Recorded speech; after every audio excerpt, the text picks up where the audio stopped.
Hi everyone, I'm Diksha Katka and I, along with my friend Nilima and Avinash, we are going to do presentation on real-time analytics about big data privacy.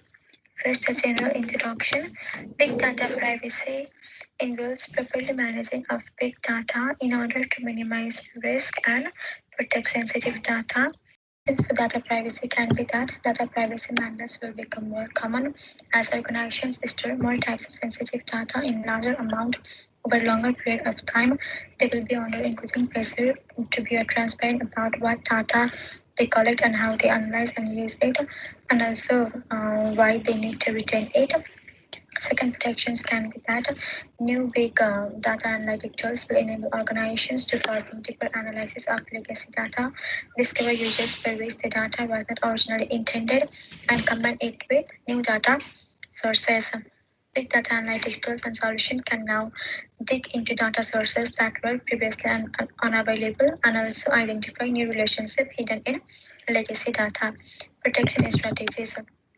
Traditional data security is network and system centric, but today's hybrid and multi cloud architectures spread data across more platform agnostic locations and incorporate more data types than ever before.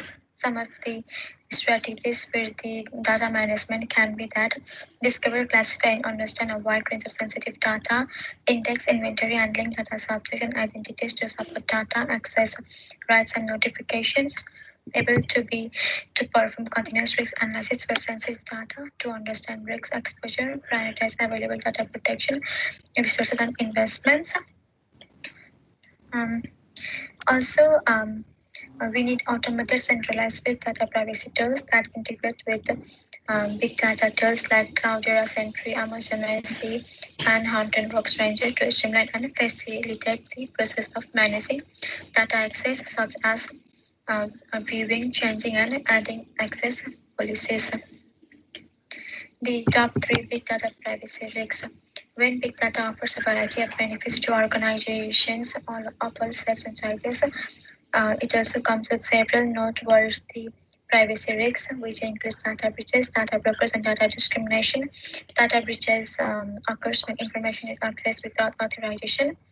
The sale of unprotected and incorrect data is considered to be data brokerage, and if the data consists of customer demographic information, organizations may develop algorithms that penalize individuals based on age, gender, and ethnicity, which are called data discrimination. Now I would like to ask Nilima to continue with the rest of the slides. Thank you. Thank you, Diksha. We are coming to the next slide, that is best practices. Here it is described into four things, that is employ real-time monitoring, implementing homomorphic encryption, avoid collecting too much of data, and then prevent internal threats. To explain it briefly, employ real-time monitoring means like if any of the problem occurs, we need to give the solution in within the time and we have to be ready. And then the implement homomorphic encryption means like the encryption is a form where all allows users to compute data without decrypting it first. This form of encryption should be implemented to store and process information in the cloud to prevent organizations from revealing private information. Coming to avoid collecting too much of data, like we just have to collect the data which is necessary, and organization may not need the social security numbers of their customers. Like for examples, their passwords, their usernames may only be necessary.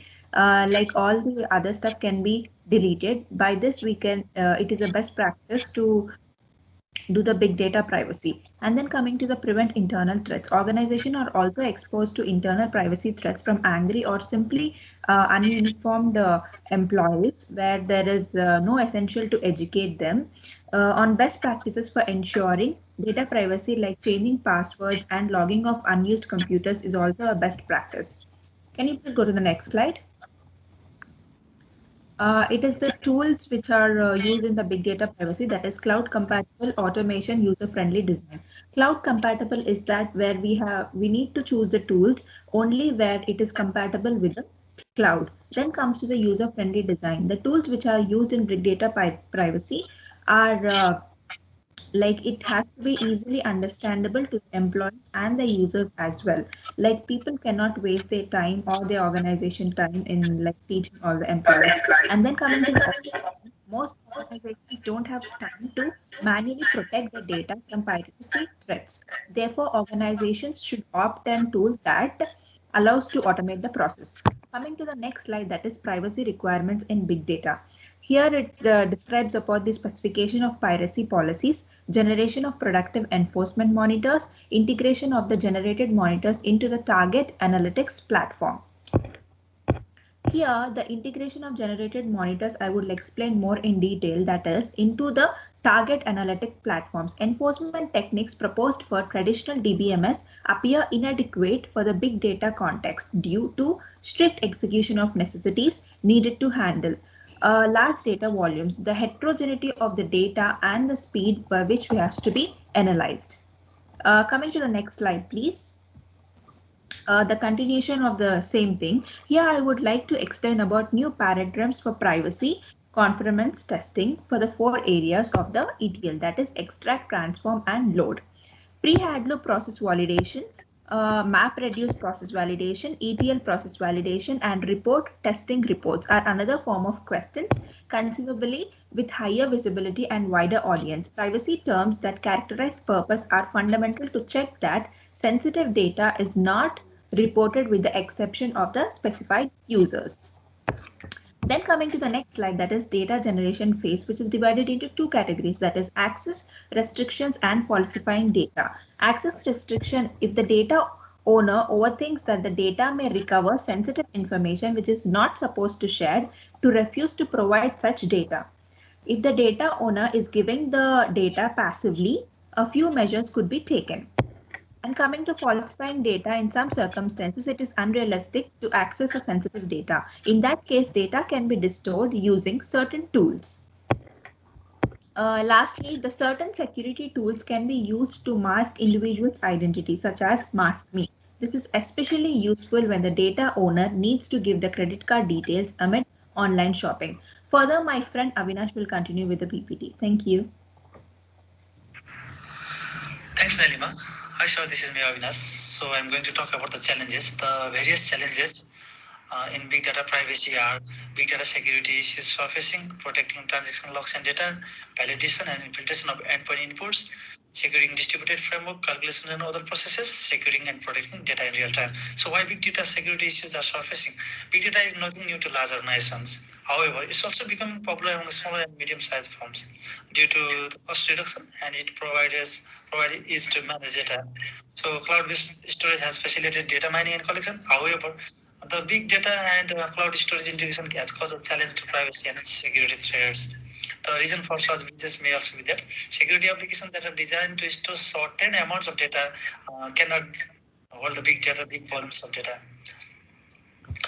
Similarly, data stored in storage mediums such as transaction logs and other sensitive information, they may have varying levels, but that's not enough. For instance, the transfer of data between these levels gives the IT manager insight over the data which is being moved. Data size being continuously increased, the scalability and availability makes the auto-tiering necessary for data storage management.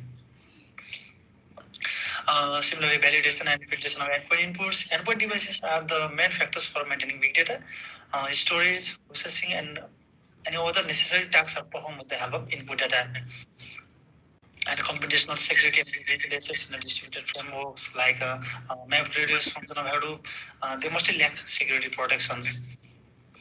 And due to large amount of data generation, most organizations are unable to maintain regular checks. So, next slide. So protecting access control method of communication and encryption, secure data storage devices, and it's an intelligent step in order to protect the data. Yeah, because most often the data storage devices are vulnerable and it's necessary to encrypt the data. So going to talk about the challenges. So this is the encryption, centralized key management, user access control, intrusion detection and prevention, physical security. Yeah, encryption, the encryption tool needs to secure the data in transit and at rest, and they need to do it across massive data volumes. Encryption also needs to operate on many different types of data, both user and machine generated. Encryption tools, they are also need to work with different analytics tools and their output data and on common big data storage formats. Yeah. So I'm going to talk about the conclusion. Big data is analyzed for bits of knowledge that leads to better decision and strategic moves for powering business. Organizations must ensure that all big data bases are immune to security threats and vulnerabilities. During data collection, all the necessary security protections, such as real-time management, this should be fulfilled, keeping in mind the huge size of data. And organizations should remember the fact that managing such data could be difficult and require extraordinary efforts. However, taking all these steps would maintain the consumer privacy. So, moving back to the moving forward to the another slide. These are the references, and so this all. Thank you, sir.